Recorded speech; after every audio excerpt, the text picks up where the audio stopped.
Hello, my name is Sin, and this is a snapshot of Damascus Gear Tokyo New War.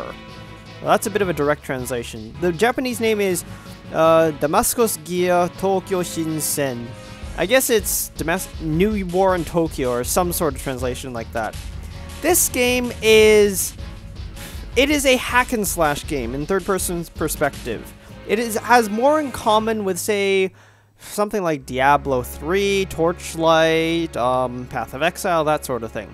Let's go in here and take a look at it. So I'm going to load my game. I've only been through this about just under 3 hours, so here we go. So here you go. This is your starting screen, and this is the mech I've got. Nothing too special, I guess, but whatever. If you look at the bottom left corner, you have that menu down there.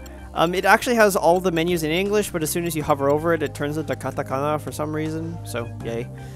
Mission is mission. I'm going to go into dock first. Dock is... other games would call it like hangar or something, or whatever. So dock is where you've got all your parts and where you do your customization. If you look at the status area on the left side of the screen, you can see that as I pick different parts, the status changes. Blue means part is better, yellow means stat is worse. That's about it. Nothing too special there. As you can see, this has different stats. I like this head, so I'm keeping this head on. I only got one core. Arms. This one has higher stats, but might as well mention it now. Every part has the option to recolor it, but recoloring is done from a very set palette. You don't have like you can't do, say, 256 color customization or anything like that. It's predetermined by the game itself. Also, it is impossible for you to see it, but this game also doesn't really have rapid side-to-side scrolling. Basically, you tap the key every single time you want to change a menu option, for example. It doesn't really go through the menu quickly. Whoops. Let's go back to here for now and just put this one back on. For example, I have a bunch of weapons here. You can see how it goes slowly, one by one by one. Whereas most other games would be able to go and just zoom through all of it, and then you get to pick one by one. It's a bit of an annoyance, not too severe or anything. So let's see here. What the heck was it? This is my left weapon. I'm going to change it from a rifle to a shotgun. This is my back weapon. Let's choose something a little bit flashier. How about this?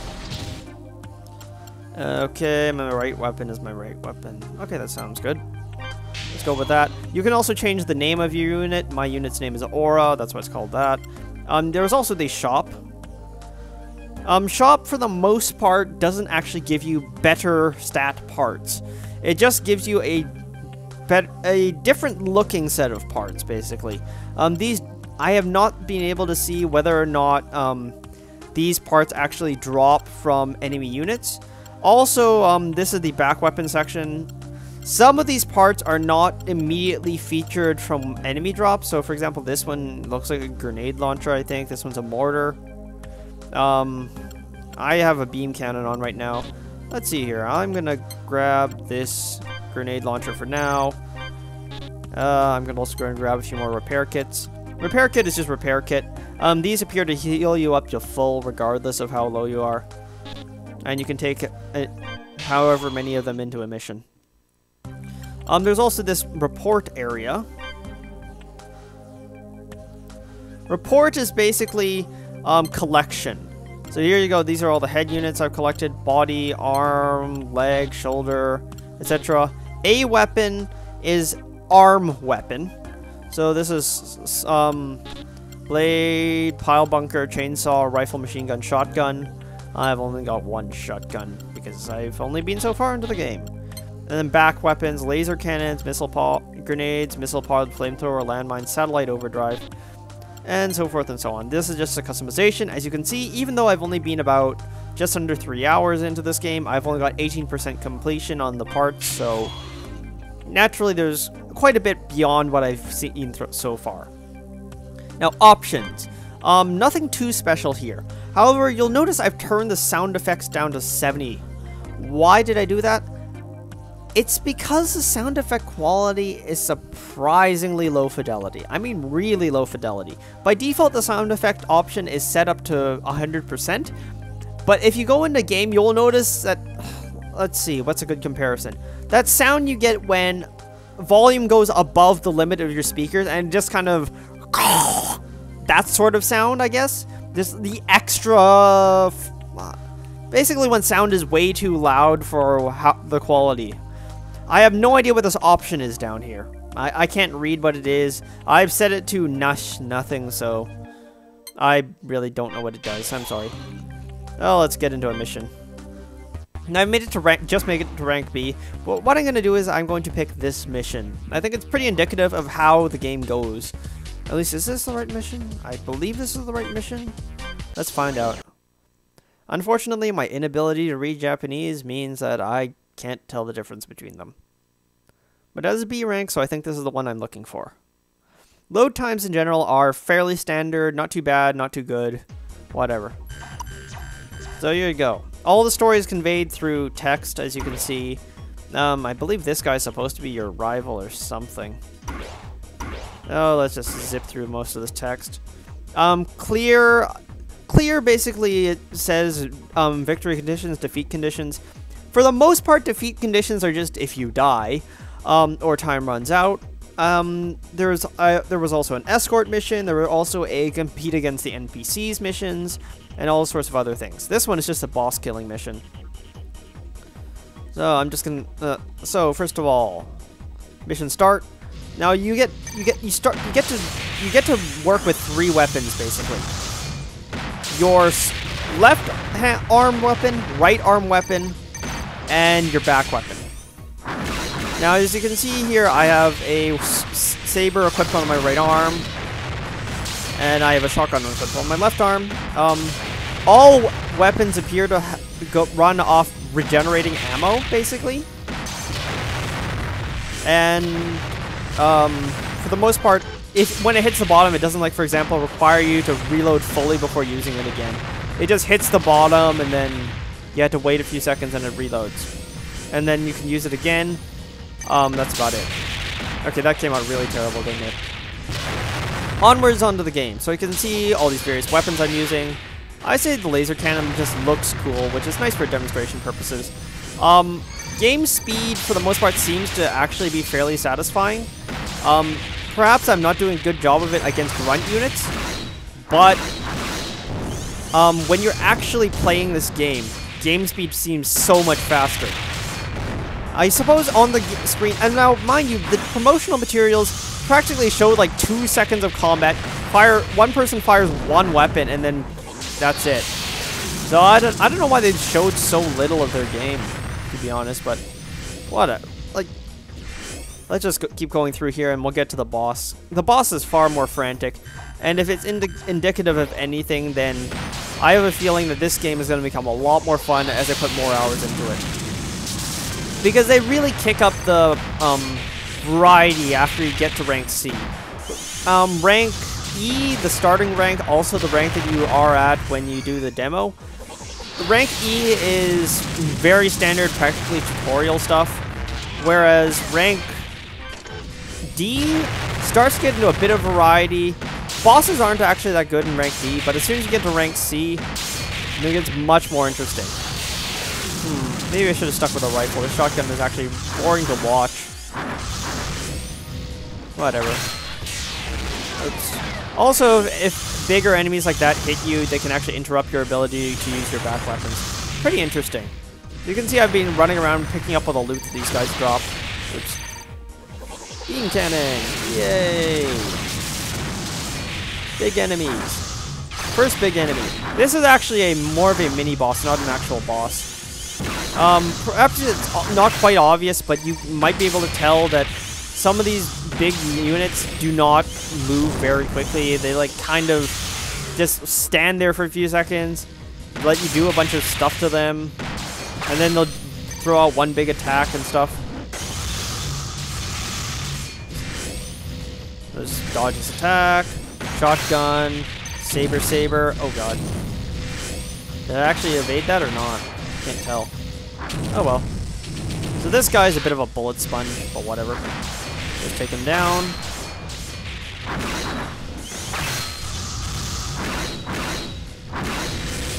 And saving his attacks. There you go, he went down. And now, just more grunts for now. Almost to the boss.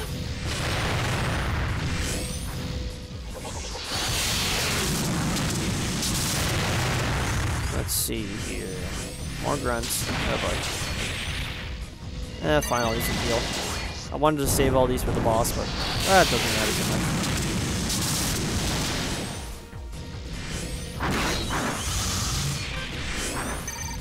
Let's see if I can drop this last bub. Alright. This is the boss. Yep, there we go. Here's the boss.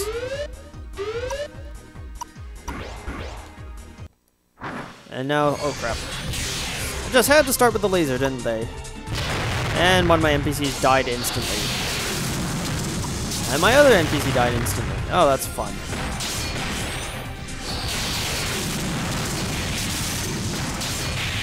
Evade, evade. That's a machine gun. Get away. Now, as you can see, it gets a lot more frantic when it starts to get into a lot of big units. Now, these guys are pretty bullet spongy again. And for the most part, the theme seems to be everything is a bullet sponge in this game. Much of the difficulty comes around bullet sponging and outnumbering. But it's still pretty interesting. It's still pretty darn frantic as I'm trying to deal damage through the walls. Oh god, that's a machine gun. Evade!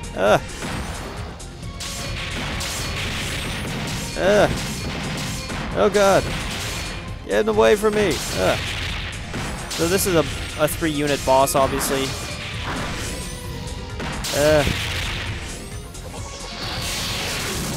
Oh god. Oh, thank god I dodged out of the way of that. Okay.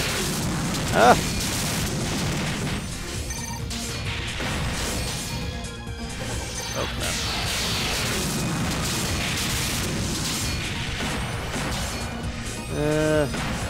Run away! Keep having to run away, dodge fine. Oh crap. Just noticed I was there.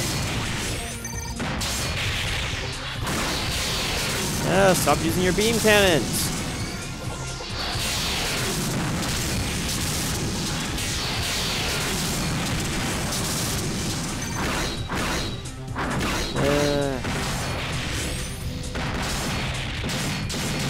Okay, that was a bad idea. I get so much damage. Run away.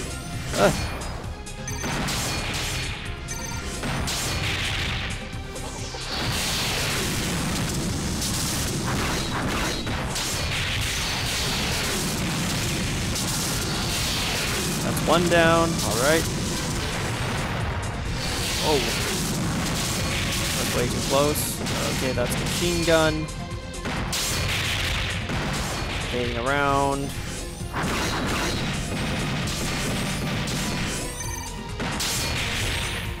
Please don't use the beam cannon. We got one. Last one.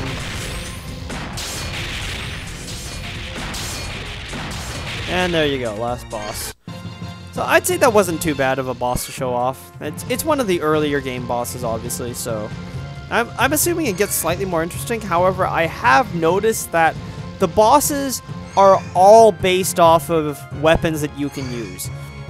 All of them. All of the bosses, all of the enemy units, are all basically other mechs that use your same set of customization. For the most part, that can be limiting in terms of enemy variety. However, they do manage to do a pretty good set of enemy variety as well. As you can see here, those items are the items I picked up earlier. This is basically loot. I'm not sure which color corresponds to which loot quality. Although I'm assuming, because it likes to use blue for good stats, I'm assuming that the blue parts are the highest quality ones and the white ones are lowest quality. Again, I can't quite tell what it is, but you can definitely tell I'm getting a variety of loot there.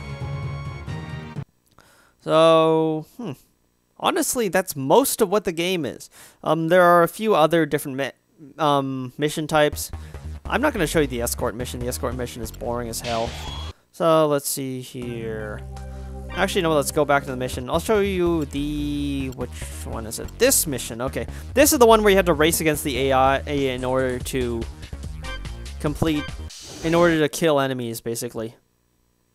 I'll just show you one other mission. It does have, for what I've seen so far anyways, it does have pretty good mission variety, despite the limitation of all enemy units basically just being customizations.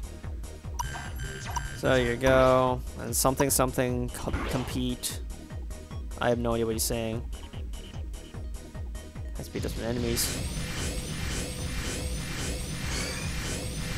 Enemies hidden all over the map. Gotta find them, shoot them.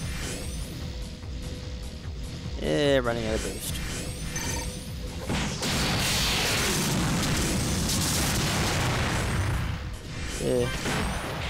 I think he's about to... Yep, he got one. Okay. Don't bother going that way then.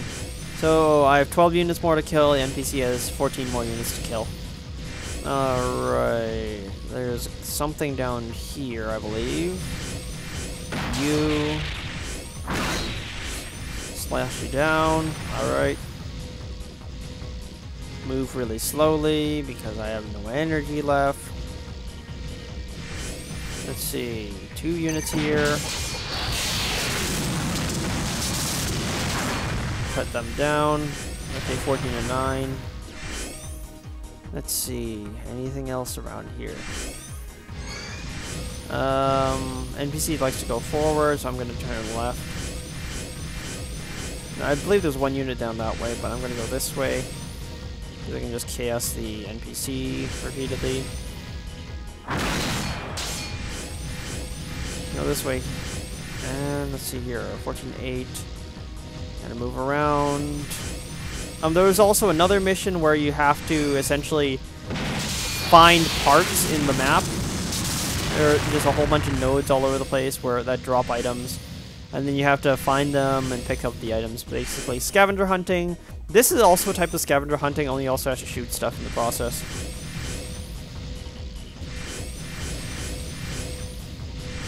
Hopefully I didn't just give the NPC a massive lead by going left instead of right. Come on. Putter, putter, putter, putter.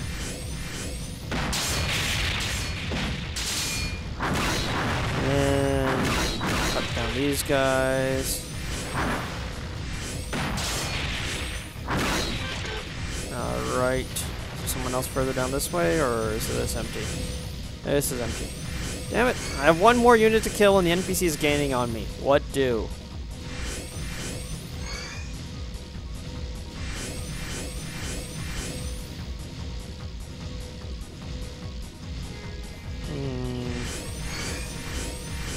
I suppose one of my small irritations with this game is that there isn't enough boost to make you feel awesome and boosting around all over the map.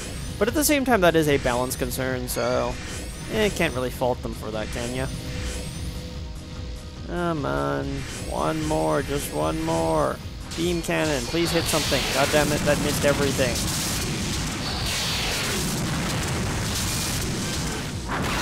There you go. Mission complete.